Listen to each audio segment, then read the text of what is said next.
headlines noon history ngayon dahil bilog ang balita. Pops Lord, Happy Friday! Happy Friday, Pops J.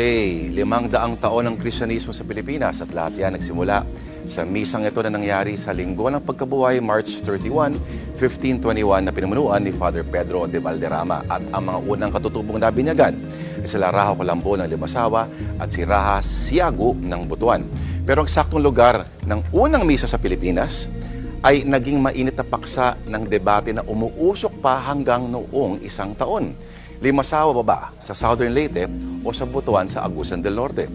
Ang Limasawang matagal lang kilala at mas pinaigting pa noong 1959 ng Republic Act 2733. Tatlong panel of experts na ang binuo ng dating National Historical Commission noong 1980, 1995 at 2008. Ang pumanig sa Limasawa pero hanggang ngayon, kumbinsido pa rin ang mga taga-Butuan na sa kanila naganap ang First Mass. So ano nga babasehan ng mga pro-Butuan scholars? Once upon a time ay Butuan ang kinilala at katunayan noong 1872 pa. No? Ay, yun, 1872 nagkaroon ng isang rebulto sa bibig ng Agusan River.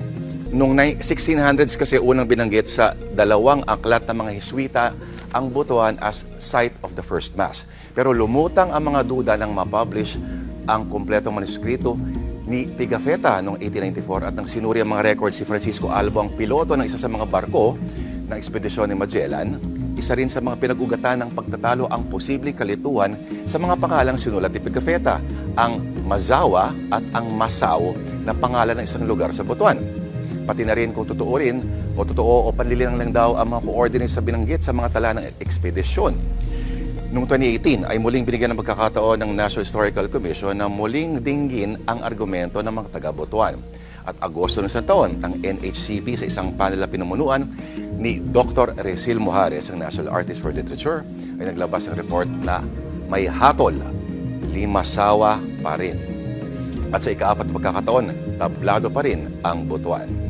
Pero sa naturang report din nag-iingat ang National Quincentennial Committee na huwag tawagin itong First Mass, kundi First Easter Sunday Mass. Bakit kanyo? Hindi raw kasi natin alam, malay mo baka nagmisa pa raw sila, Valderrama, sa ibang lugar bago ang Limasawa at panigurado lang at baka maging totoo pala. Ang isa pa palang historical chismis, ayon sa mga taga-Pangasinan, sa Bolinao raw ginanap ang pinakaunang misa sa Pilipinas na pinumunuan ng isang Italianong prailing misyonaryo na si Odoric de Pordenone.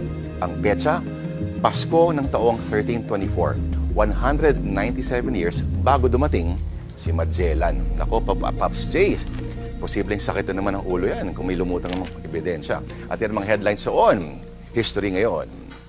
Dahil bilog ang balita.